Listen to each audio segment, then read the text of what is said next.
all is well with you from wherever part of the world you are watching us. You're right on time for In Focus. My name, as always, is Eugene Anangua. Every Sunday on the program, we get to sit here and have a conversation on various topical issues just to try and understand them and make sense out of them.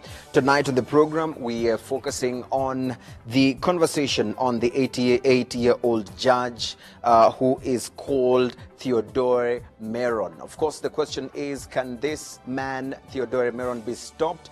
Let's take a look at what we know about this judge. This is him, of course, various pictures of him talking of, the different stories about him as far as he's concerned. And of course, he is the mechanism for international criminal tribunals.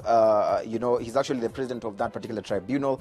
And this is that tribunal that actually took over from the International Criminal Tribunal for Rwanda, ICTR. He has definitely made controversial decisions, some unilaterally, that have been seen as an outright attack on the memory of the genocide against the Tutsis. And of course, some of the acquittals that he has actually approved, one of them was on appeal of several high-profile genocide suspects, including former ministers in the genocidal government, reducing sentences for some convicts and granting early release to several other convicts on flimsy ground. Definitely, we are going to be talking about this particular judge. Also, among the contested decisions that Judge Meron has actually been able to make is one of them was the reversal of the life sentence of Colonel Theonest Bagosora to 35 years and acquitting, again on appeal, several former cabinet ministers. Definitely a conversation that we'll be talking about right here. All you need to do is join us by tweeting or sending your thoughts on this man, Meron, and the question is, can he be stopped and how can he be stopped? Definitely we'll be reading some of those thoughts that will be coming through this particular hashtag InFocusRW. So just tweet and add the hashtag InFocusRW. We'll definitely be following that particular hashtag in the course of the program to be able to put you in touch with us on this particular conversation. Let me bring in our panelists on the program. Also with us is none other than Dr. Diogene Bideri, who is actually Principal Legal Advisor at the CNLG. Thank you for joining us on the program. Also with us is Meron, who is actually an expert on international relations. Thank you for joining us on the program. Thanks for having me. And also making a return on the show is Tom Dahiro, who's a genocide researcher. Thank you for joining us on the program. Thank you very much. Now, looking at this man, Meron, of course, a lot has been said about him.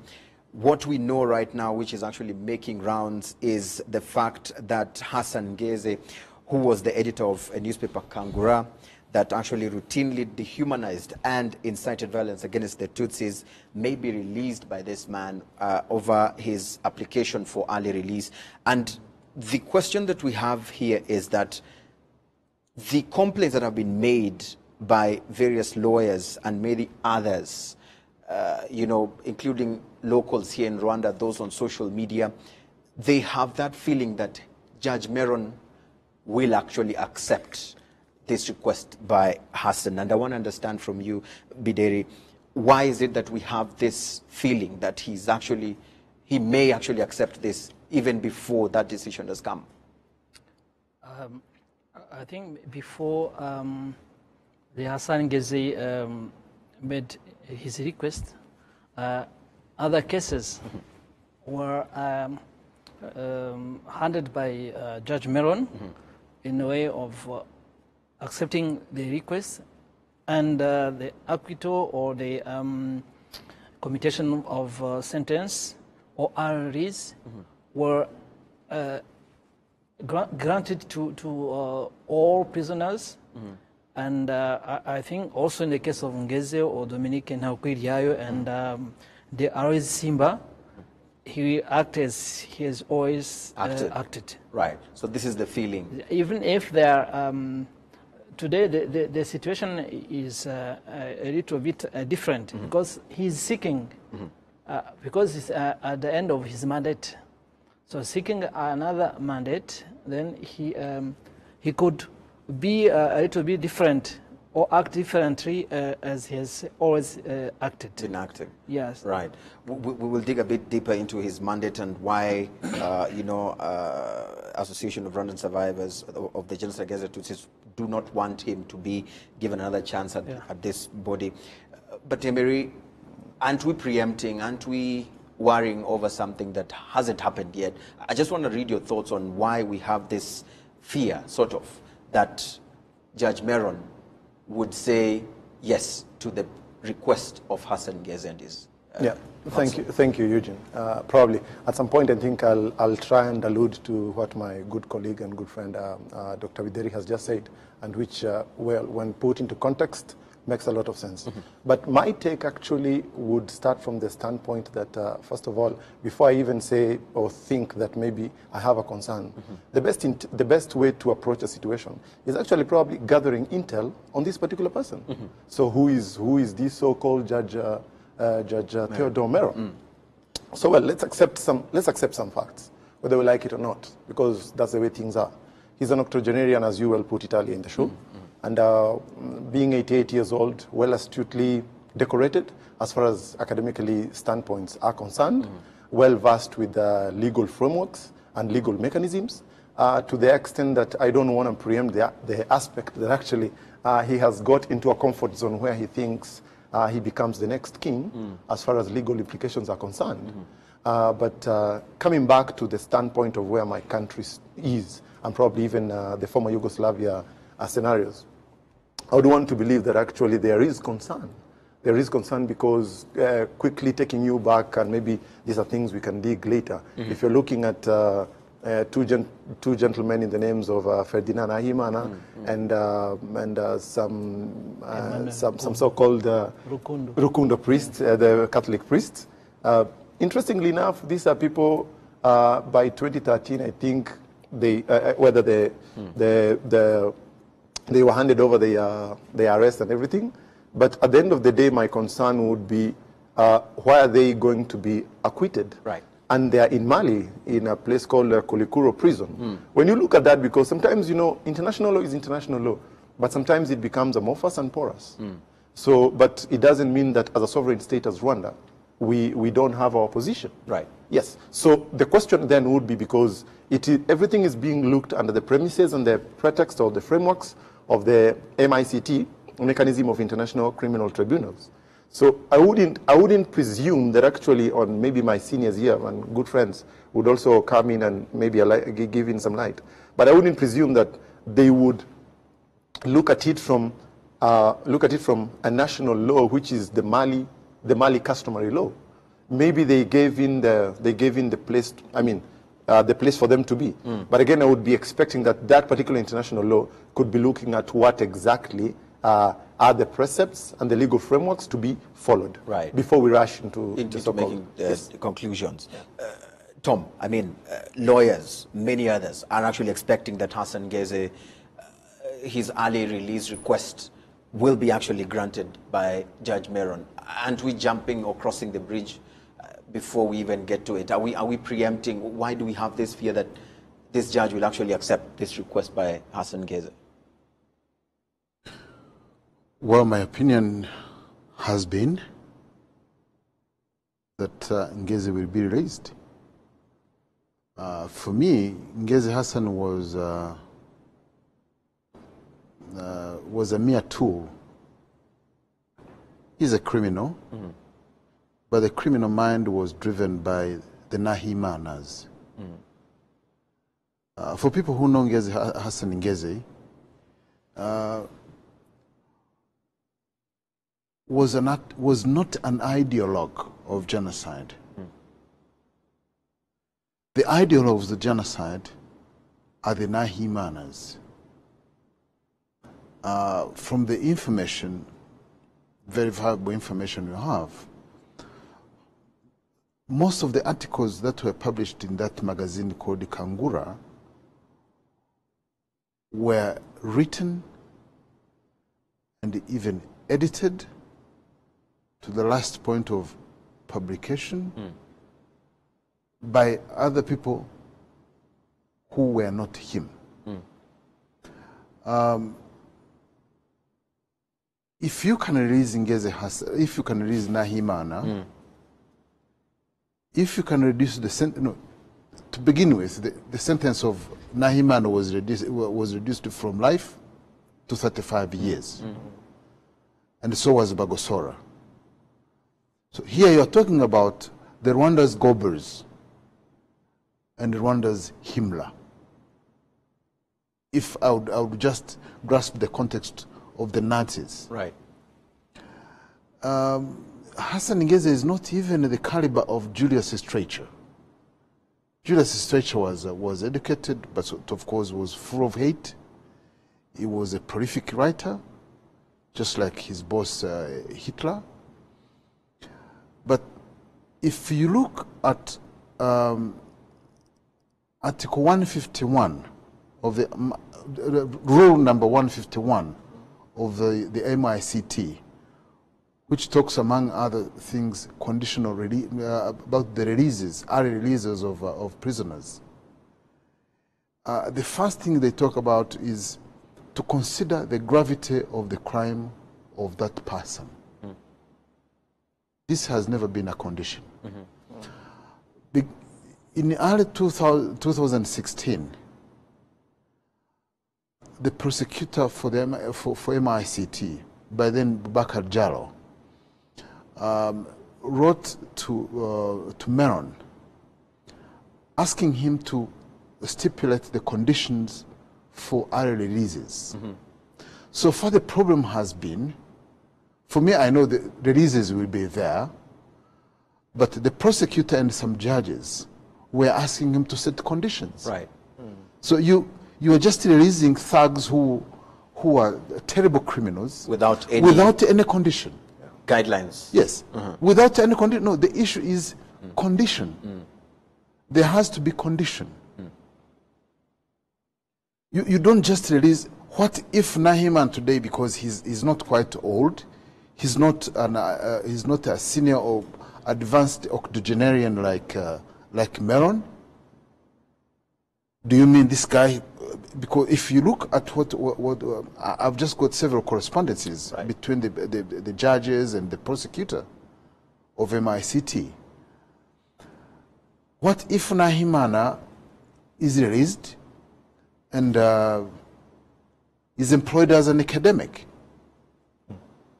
So here you are releasing people who have shown no remorse, who have even been publishing while in prison. The accusations that were set before the ICTR were the crimes that were committed between January and December 1994. But similar crimes of Nahiman and Ngeze, they kept on committing these crimes even after 1994. Right.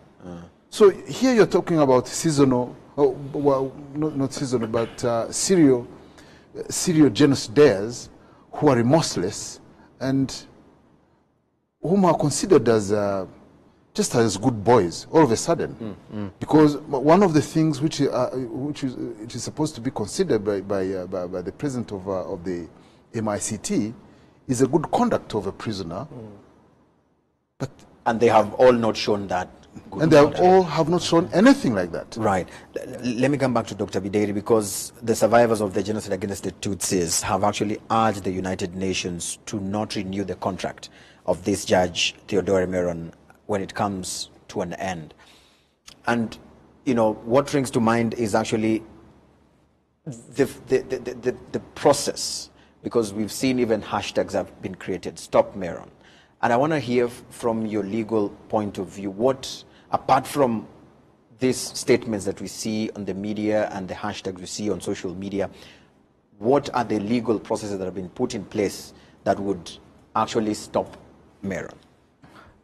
It's very difficult to say there a legal process. Mm-hmm. I think the way the statute, the rules of procedure and evidence are set by UN Security Council, really give too much power to the president of the mechanism, to Judge Meron. All decisions regarding to our release or commutation of sentence or acquittal, they're all in his hands. Mainly is at his personal appreciation. So his powers and nothing. But I think the only way to stop him is really to put on table that decisions taken by Meron are political or not legally motivated. I explain because, for example, when you took the rules of procedures and evidence, has to take in account not only the person, the prisoner, but also victims. That is to respect the principle of interest of justice. Interest of justice means that the decisions are taken and the principle of fairness and equity are respected. That means it is not only the person, the Nahiman or Ngeze, to be considered, but also victims. So both. But until now,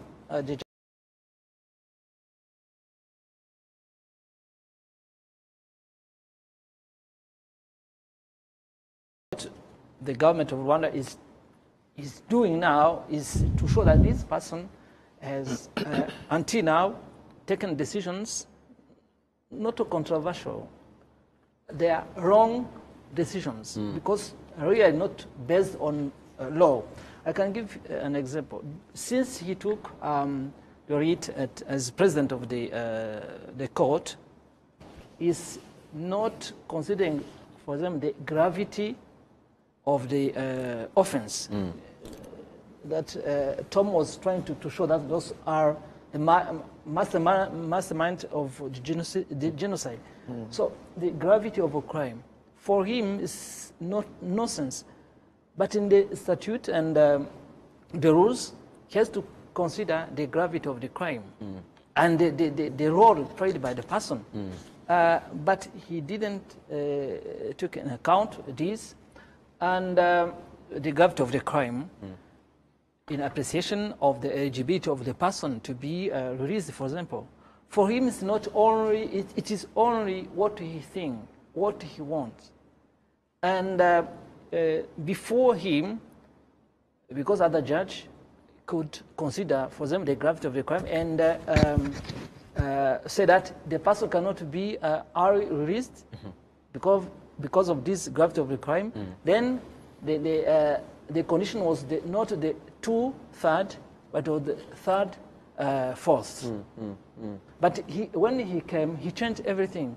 For him, 2/3 is it's enough. A good condition enough to release someone. And previously, the other judges, in the case of Bagaragaza, for example, the judge, the president of the court, Rete Kama, said no, the person is the mastermind, the profile mastermind of genocide. He has to serve again thirds. But when you see the cases where Meron intervened, all cases are only for 2/3. That is why, for example, for this condition of the gravity and the role played by the person, normally should not allow the release to some individuals. Right, right. Mainly those who are sentenced to life imprisonment. Right. And when we look at this, it is not the first time, as we've said, and also as Tom has given us a proper background of the cases, 2016, we've also had the question of Colonel Theonest Bagosora. It seems that he keeps on doing this, and the question still comes, how then can he be stopped, even in the case of Ngeze and any other cases that would come in the near future? What sort of mechanisms do you think Rwanda should be applying that would, technically and easily, even legally, stop Judge Meron? Good. Yeah, so maybe before I go into the mechanisms that maybe the state of Rwanda should actually try to employ, let me first of all actually appreciate that actually Tom and Dr. Bideri were able to articulate exactly as far as the chronological history and the activities of Judge Meron, what's been happening. But again, for you to go into those mechanisms, my take would be, I would first of all actually try to understand why Meron does what he does. So you go back and again, intel is very important. So you're looking at, this is someone who was born in Poland way back 1930, has got experience, got Israeli nationality, eventually became an American, has got on his belt a couple of good legal publications, has been working with the ICTY, that is International Criminal Tribunal for the former Yugoslavia, did I think for 2 terms, which is almost like 10 years, and was the president, was actually the judge of appeals chamber for ICTI, International Criminal Tribunal for Rwanda. So it tells you this is someone who is well versed with the law, someone who well versed with what's actually happening on the ground. Yes. Exactly. So now, when it comes to be like that, then you do understand that actually ICTY and ICTR are defunct. And on the process of being defunct, because that's what the law required from the premises of the United Nations Security Council, then comes in MICT, or rather International Residual Committee for the Criminal Tribunals issues. So the problem then would be under Resolution 1966 of 2010 is when you have your MICT on the ground. Now, here comes someone you would expect that actually by all means necessary, you would be in a position to employ what the law requires. Now, this is international law we are talking about, and under the concept of, personally, and that's where I want to go and zero in, under the concept of jus cogens, or maybe I would also call it peremptory norm, whereby you're looking at the definition of genocide, and actually you come back and say, what are the real fundamental principles of war and atrocities against humanity? So how do you circumnavigate that? So I think on a couple of fronts, the state of Rwanda has tried, and I think if well informed, I think it was during the tenure of the late Mucho, who actually tried to even portend, or even when I go back to CSC and LG, and probably Dr. Videri can allude on this, whereby they have made several calls and said, we don't think Meron is doing the right thing, and actually we would request for his resignation. Again, that calls for certain legal measures. Right. But what is important, and that the state of Rwanda actually, and I think he did allude to it very well, is actually to try and understand the person, because one, some mechanisms are not being followed. Rules of engagement, as far as law is concerned, it's being placed, so which poses the questions: who is he serving? Who's interested? But the sad reality is that these things are happening. The releases are taking place. Of course, they are happening. And as Tom, they put it very well. Yes. Some of them you don't even need to think twice. They are going to be released. When you look at someone like Hassan Jeze, this is not, to me, is even beyond being a perpetrator. Is someone, because when you're looking at atrocities, as far as crimes are concerned, within the context of genocide, there are 2 things which are coming. There will be the aspect of intent and motive. But actually what comes before is intent. So this is someone who went back, and as Tom put it very well, was head of the Kangura magazine. That's 1. 2, there's the aspect of hate speech. So when you tell me that you're an octogenarian, very well versed and astutely academically, up there, and you don't understand that actually hate speech is a component, is a very strong component that can actually instigate trigger anything to go towards genocide. I don't understand what business you have in MICT. Right. Which becomes actually, Eugene, very tragic. But as Dr. Bideri put it, the guy is also going to go for the next mandate. And he's seeking that. And Tom, you said it as we started the show that, in your opinion, you outrightly know that Ngeze will be released. Of course, the next will be Bagosora. And can we just sit back and keep saying we know they'll be released? What then can Rwanda do? It's not just Ngeze. Yes. So what do we do then as Rwanda? Bagosora How do we stop these releases? It's just next on the list. Yeah. Because even the sentence he got of 35 years, soon he'll be, I think, almost 2/3 is almost close to. it's no longer an issue of if. It's a certainty that this piece, if he remains, they will be released. So you asked me why. You see, this concern of early releases was. I'm sorry, I have to tell what was written in the Muvunyi case in 2012. And this is a note which was taken by the court. The tribunal has no means to supervise convicted persons on parole or to react if conditions for early release are being violated, and thus early release by the tribunal is in fact an unconditional reduction or commutation of sentence.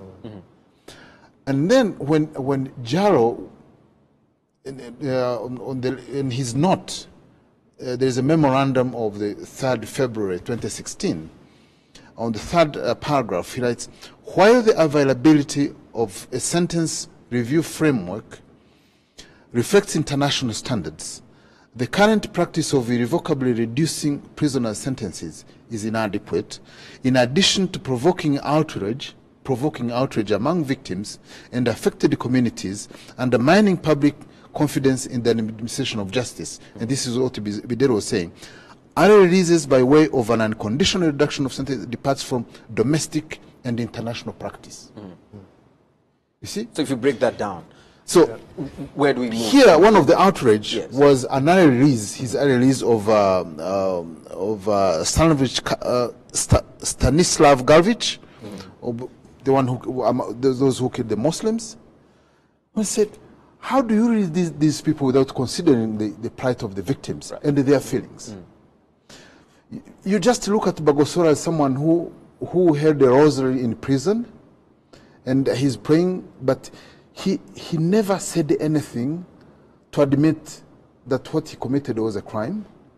In 2009, most of these perpetrators who are being released, they wrote a letter to the tribunal administration claiming to be prisoners political prisoners. Yes. So you have a bunch of these criminals who are making an appeal to Meron, who behaves like a moron, doing outrageous things. It's not a problem of Rwanda. These early releases should be a problem of humanity. Everybody who cares about justice, as Bideri said, should be concerned. It's not a problem of Rwanda. It's a problem of international justice, as was shown by Jalo. You can't just ignore everyone. There is a Danish judge who once said Meron was working for United States and Israel, assuming they are masters. They are his masters whom he's serving. Then he's either serving these masters who are heartless, and he's not serving justice, and therefore he's supposed to be disqualified. He's supposed to be disqualified, yet he hasn't been disqualified, Dr. Bideri. He needs an early retirement. So how do we practically give him that early retirement? Long overdue. How does that happen? Let's share with us. I mean, have we given up? Because he seems to be raising the red flag, saying that Ngeze is going to be released. Next there'll be another one, and another one. Next will be Bagosora. Next will be Bagosora. He's raising these flags, and from CNLG's perspective, what are we doing so far, or where have we reached with stopping this from happening, or have we already given up? That let him just do it because we are used to him. He's going to do that. He said he's a moron. He behaved like a moron. He's just going to continue doing that. Have we given up? No, I think we can't give up because the Judge Meron is really we have to emphasize this. He's 8 years old. It's enough. In 2 years he'll be 19. So how can this person sit and take a decision? That is one thing. We have to see really if he's capable to do something to to conduct a legal, legally to be in a good way to take a decision. So that is one thing. When you look the the UN Security Council, it's the UN Security Council to appoint him. So I think today the UN Security Council is now think that there are problems with the Judge Meron. Right. And for the first time, I think now he's requested to explain, to give explanation of his previous decisions for our early releases. Yes. So if it is for the first time that the international community now is facing Meron, and Meron has to respond. And this, for me, we oblige the members of the UN Security Council to take a decision in this case. And he will not, in my point of view, as he sees that he is not too many chances to get another mandate. I is trying to say, yes, I have some business to handle, give me some month, not entire mandate, but give me just 1, 2 or mandate to finish this, my business. I think this also should not be granted to him. So what he has to do is to go, to leave the court, one, because he's old enough, and second, because his way to handle matters is not really acceptable by international community. Rwanda, being member of the UN, so has a voice.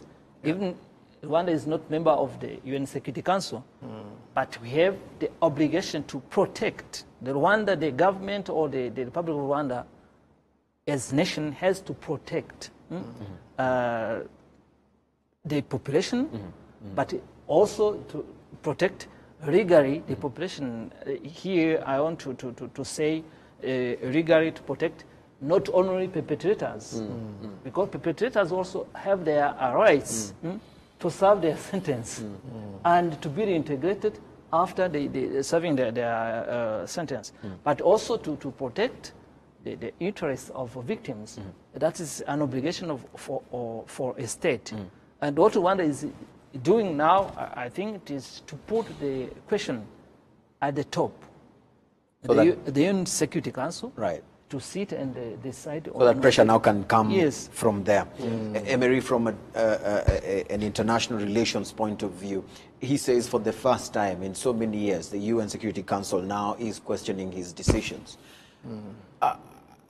Some people have been also wondering and saying that probably the problem is not just Meron, Judge Meron. Probably the problem could be in the system itself, a judicial system that handles these international jurisdictions.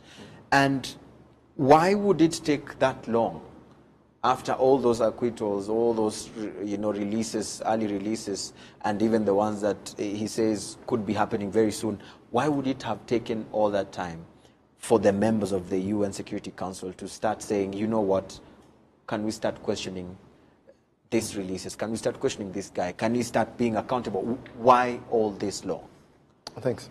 Let's first of all appreciate, and in a very unfortunate manner, that actually how the structure of the world system is goes by our good friend George Orwell's book, when he tells you that actually all animals are equal, but there are some animals that are more equal than others. And that's the way the international system is. So having put it that way, it does tell you that there are some things that are prioritized.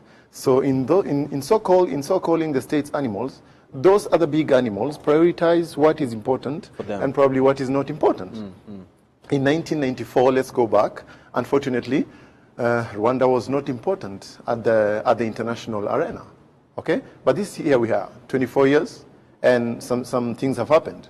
Dr. Bidiri has brought it very well and actually has showed you that it's not only about the question of genocide perpetrators. It cuts across, and it becomes a process because you also need to bring in the other component, which is the survivors. And Rwanda is a state, is a sovereign state, which actually tries to to perpetuate and do its international legal obligations. Right. Now, going back to actually what also Tom Ndahiro brought in very well by calling the Danish judge, actually, who is Judge Hahoff. And actually what Hahoff does, and I think that's what Tom Ndahiro was trying to bring out, was that he got this particular report, which actually was circulating within the court. And actually, he did realize that actually something was wrong with Meron. And this is where probably I also do compliment Dr. Videri. Because now, question would be, who is Judge Meron serving? Is it the international legal system? Or is it some big fish who believe that they sit above the rest of the equal actors? Mm-hmm. And by so doing, actually, Hahoff actually stipulated it very well, and actually showed how Judge Meron was actually trying to stifle other judges in trying to quicken the processes of actually trying to make the quick releases for those particular genociders. That's one. And unfortunately, by 2013, he was never given. He had actually requested for that is Judge Hauf had actually requested for the next term, and he was disqualified.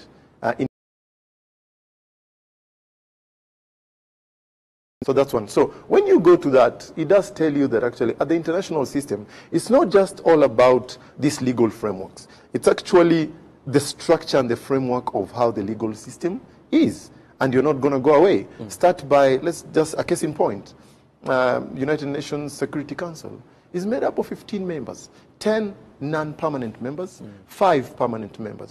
Go back in 1994, the one of the 5 permanent members, who is a good friend of Rwanda, I was supposed to say that, and hopefully we can normalize our diplomatic relations, is France. And I believe that our good government is doing all it can as far as normalization of relations is concerned, whether His Excellency the President, whether Her Excellency the Minister of Foreign Affairs.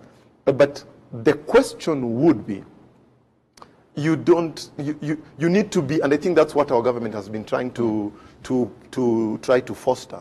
You don't just sit and purport, no, but the rationale behind it, actually, just to make it easy even for the layman's man to understand, is that actually we as states, we are supposedly so meant to be equal, but actually if you want us to do business, we will do business. Rwanda, as far as the genocide of 1994 against the Tutsis, has been 24 years old. Now, here we are in 2018. Here comes the case of Meron. Tom Ndahiro is telling you more than 2, 3, 4 Bagosora and the rest will be out no sooner than later. So the question is then, which way forward? Yes. So when it comes to that, I think Rwanda as a state has done so much it can through CNLGs, through its institutions and all that. But again, it does go back to what Tom said. It goes beyond that. It's all a question of humanity. And do these legal parameters look at it from a standpoint or from a mirror of humanity? That's the question. Then the next fundamental question would be, who is Meron serving? Okay. So how can Rwanda then leverage this friendship? We have friends of Rwanda who truly are so. Because Tom said that this is not just a problem of Rwanda alone, because other states, this is a humanity issue. People who care about humanity should stand up, should be concerned. So where or how can Rwanda leverage that friendship, the international community, the friends of Rwanda? Is there a way they can play a role? Yeah, of course. In piling pressure? Of course we can pile pressure. I mean, we are a sovereign state with mechanisms, with structures, with institutions. But also, let's not close one eye and just be fools. We know that some things cannot come on a platform whereby we feel that we need to exercise emotional intelligence. But we need to go beyond and use cognitive intelligence. In as much as we know some things are going wrong, the disaster with the international system is that sometimes you need to follow certain rules. And some certain players will call the shots. But as Rwanda, what you're going to do is that we will follow our legal and international obligations. We've got institutions which are very vocal, Dr. Bideri being one of the one of the proponent, and within his institution, which is CNLG, we've got other government institutions as far as ministries are concerned, and all that. Now, you can leverage that through the international systems. You can lobby. You can do all that, and we could even decide use I don't want to call it civil disobedience, but actually what you do is that you could even go to streets and actually make sure that you are denouncing this particular peaceful protest. Yeah, peaceful protest. And you denounce some of these things. You come out and use all methods. But at the end of the day, let's not lie to ourselves. It does remain that what are the interests Meron is serving. Because Dr. Bideri said it very well. This could be the last kicks of a dying horse. He's an octogenarian who is 88. 2 years time. Says, I have nothing to lose. He will, I've got nothing to lose. Right. And he could actually do what actually Tom Ndairo was saying, and probably fasten those processes. What happens if he fastens those processes? Bagosora is out, as Tom said. That is a question I want to throw to Tom. Yeah. What happens if Bagosora is released? Before Bagosora is released, Yes. you see, we must even address a damage already done. We shouldn't just let him go, knowing that he released very, very criminal guys who planned the genocide and who even facilitated the mobilization of ordinary folks to participate in the heinous crime. So how do we practically make him accountable? The first thing is find a way of shouting, but even shaming these guys. I've ever believed this is important. Most of these debates we're holding, this is an echo chamber. We should get out of the echo chamber. We should tell others that this is a problem against humanity and the spirit of the Genocide Convention. If you read the preamble of the Genocide Convention, it talks about two important things: punishment and prevention. Yes. Punishment is part of the prevention, but it also talks about the second thing, which is very important: international cooperation. Where is this international cooperation? We are seeing a person who is a promoter of impunity. I can't just look at Meron as at his age, advanced octogenarian, as someone with the symptoms of very serious senility. It's not a question of senility. You are talking about senility which promotes impunity. It's not his problem. It's the problem we are seeing is not Meron's. It's the international community, and especially the United Nations, allows the ignoring of the victims and ignoring the future of most survivors and their feelings. You ignore them. They know they were ignored in 1994. And you ignore him even now. Now it is happening again, that someone doesn't care about these perpetrators. He's actually looking at them as good boys. All of a sudden, after 2/3, he wants to release, he's releasing them without condition. You just go and integrate with others. So one thing which we can do is, one, to change the rules, whereby an individual, a Meron or senile, cannot just release criminals as he wishes. Right. So how do those rules get changed? I mean, usually the MICT Yes. can be mandated. Some judges, as the prosecutor, even the one who came after Jaro, he wrote to Meron asking him, please, we need to change these rules so that we can grant releases, but with the conditions. Yes. And it is actually one of the recommendations that Her Excellency Valentine, who is actually at the UN at the UN, she actually gave this as part of the suggestions as to how the MICT should be able to put in place clear rules of procedure for early releases and apply them transparently instead of leaving the decision to the personal discretion of the current or even future president. But the question here is, as I said, moving out of this, debates getting out of the echo getting chamber. out of this echo chamber. How practical do you think this can be done? Who will take the initiative of actually going to start changing those rules? Do you see them happening? Do you see it even taking place anytime soon? The rules of procedure and evidence changed since 2010. I mean, for the mechanism. So every year, the rules change. But for the mechanism, for the first time, for example, if I take an example, and a very, very key element of this issue, the article or rule 125 in the ICTR rules provide that to notify Rwanda before the early release, to notify. But the new rules in the article 150, they are notifying Rwanda was put out. And that was the way for Meron to do things without alerting Rwanda or other nations concerned by this.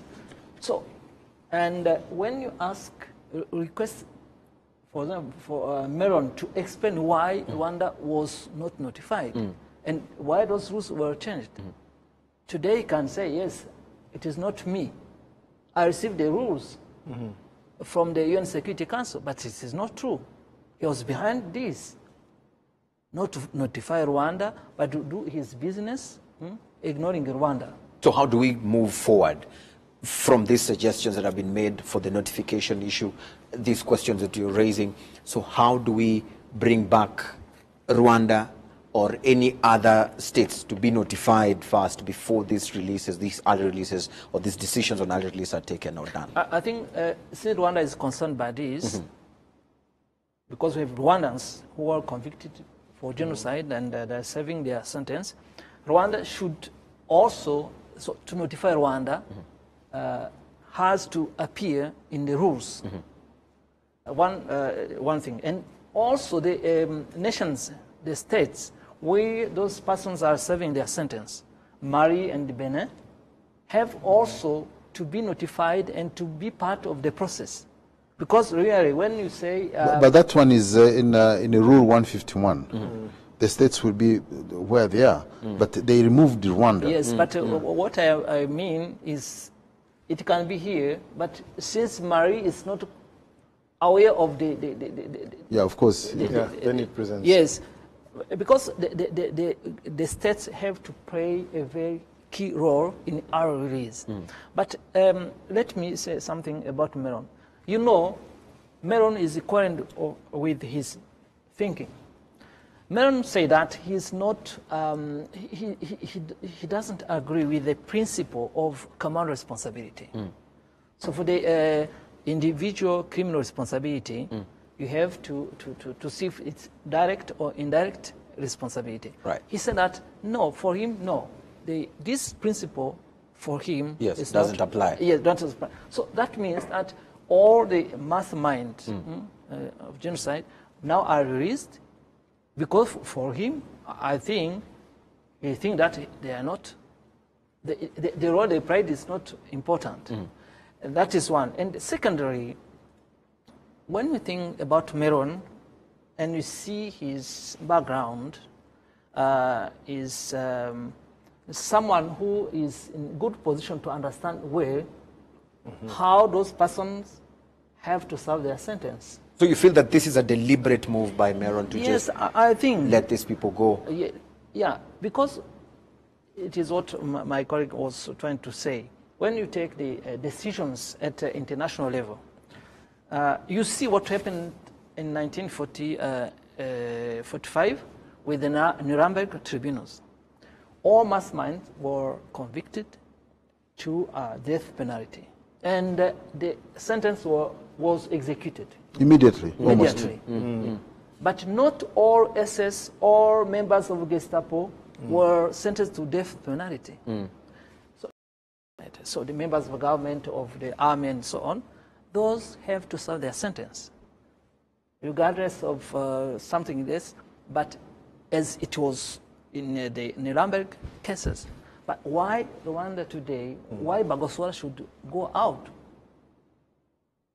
In the case of Hitler, of Himmler, or other Nazi, The top cream. the top criminals, so they were sentenced and they killed. Why Bagosora and Ngeze and the others Should be released. Yes, should be. No. I want to read the tweets as you tell me. Emery, I think you can also jump in on this.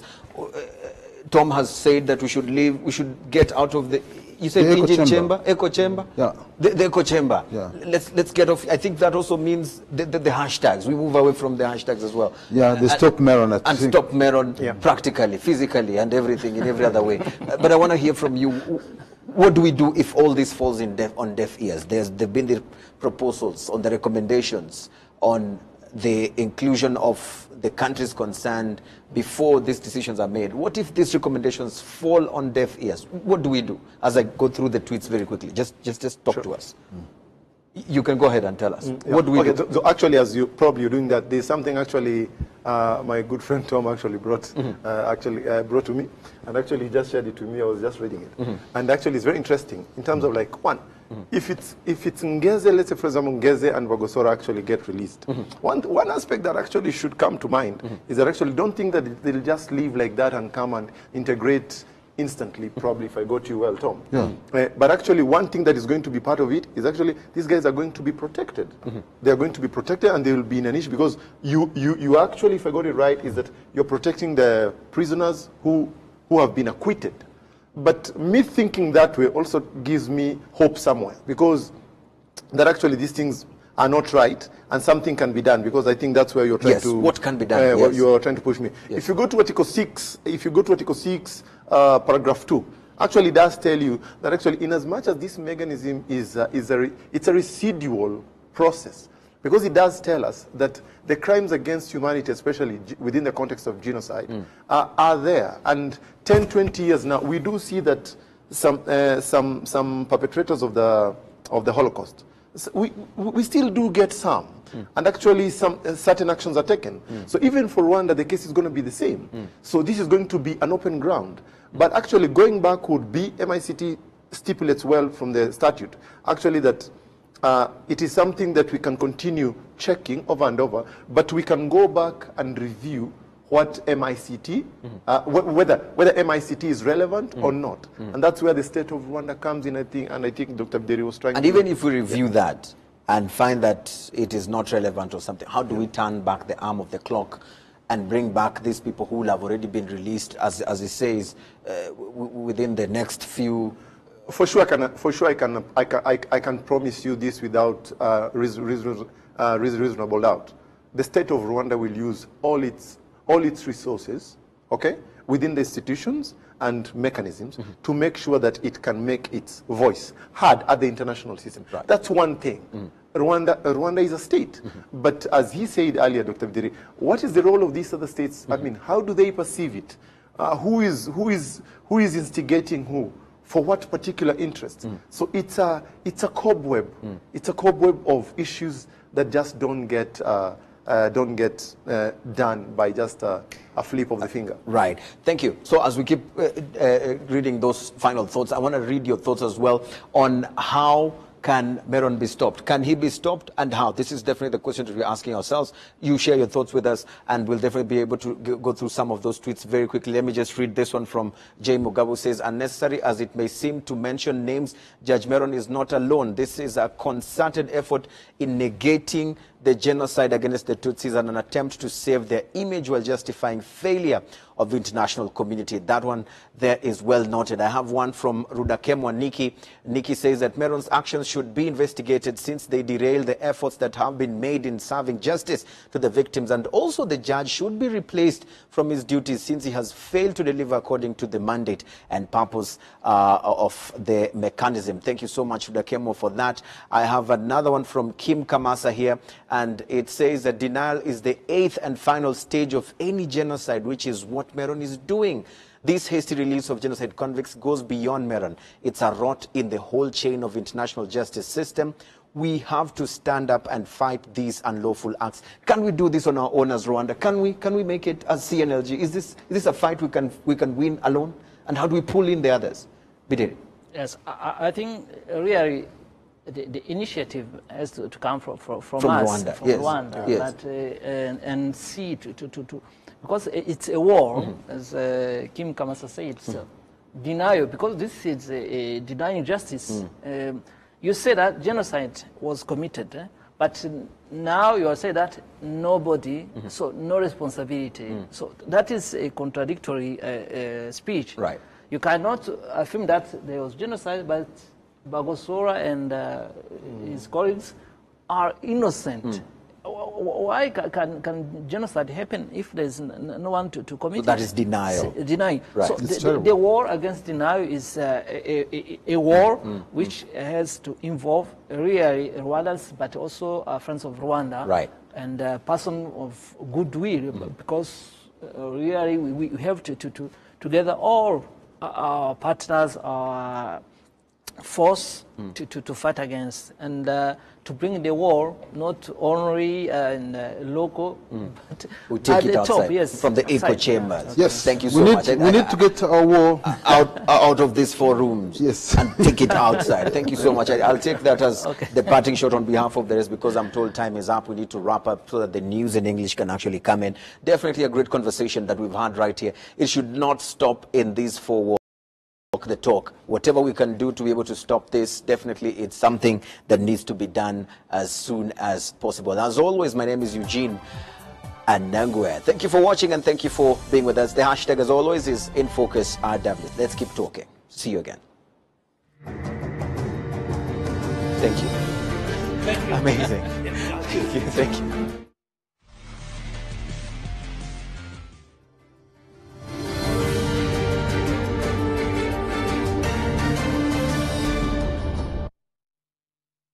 Renowned for its tremendous ability to fulfill your dreams,